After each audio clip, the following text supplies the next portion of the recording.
वर्ष 2024 में 8 मार्च को महाशिवरात्रि आ रही है। इस दिन 300 वर्षों के बाद एक अद्भुत संयोग बन रहा है। ज्योतिष शास्त्र में इस दिन दान करने और पूजन करने का भी विधान बताया गया है। ज्योतिषाचार्य पंडित डॉक्टर बसंत सोनी ने हमें बताया है कि शिवरात्रि के दिन 300 वर्षों के बाद ये शुभ योग आया है। इस दिन कुंभ लग्न की पत्रिका बन रही है, जिसमें त्रिगही योग बन रहा है। इस दिन दान पूजन करने का बड़ा महत्व है। इस शिवरात्रि में रात्रि के समय अमृत चौघड़िया में विशेष सिद्धियां प्राप्त की जा सकती है।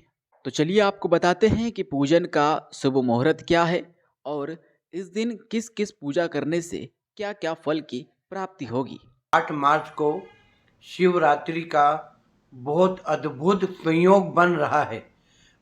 ये योग सौभाग्य से 300 वर्षों के बाद बना है। हम उस दिन की कुंडली को देखते हैं तो कुंभ लग्न की पत्रिका बन रही है और उसके अंदर त्रिग्रही योग बन रहे हैं। शिव योग बन रहा है, सिद्ध योग बन रहा है।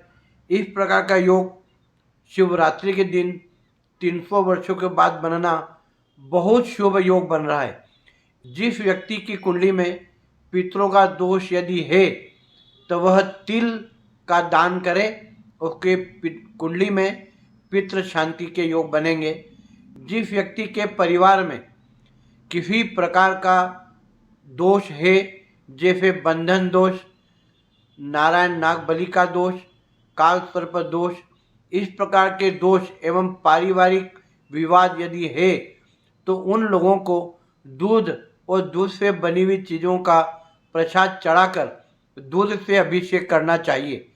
इसके अलावा आर्थिक रूप से कमजोर एवं कर्ज युक्त परिवार यदि है और उनके परिवार में संतान संबंधी कोई समस्या है तो उनको शिव जी को केसर युक्त दूध से अभिषेक करके अपने इस दोष को समाप्त किया जा सकता है। अब हम देखते हैं शिवरात्रि। शिव या रात्रि का मतलब रात्रि को पूजन करना चाहिए, शिव दिन नहीं है, शिवरात्रि है। शिवरात्रि को पूजन यदि हम करते हैं तो शिवरात्रि को 8 मार्च को शाम को 6 बजे से रात को 9:28 तक पूजा का विधान दिया हुआ है। इसके अलावा यदि कोई विशेष सिद्धि के लिए पूजा करना चाहता है तो रात्रिकालीन लाभ के चौघड़िए में, अमृत के चौघड़िए में पूजा करना चाहिए, तो सभी प्रकार का लाभ हम प्राप्त कर सकते हैं।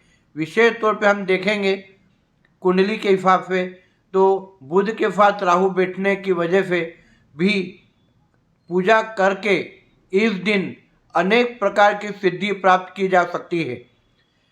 उसके अलावा शिव को प्रसन्न करने के लिए बिलपत्र, भांग, धतूरा आदि भी चढ़ाना चाहिए एवं पूरी रात शिव का जाप करके खीर और केसर युक्त खीर होगी, उसका प्रसाद अधिक से अधिक लोगों में बांटना चाहिए, जिससे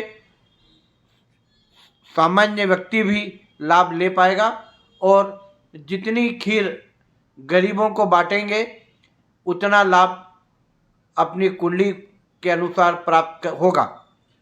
लोकल 18 के लिए खरगोन से दीपक पांडे की रिपोर्ट।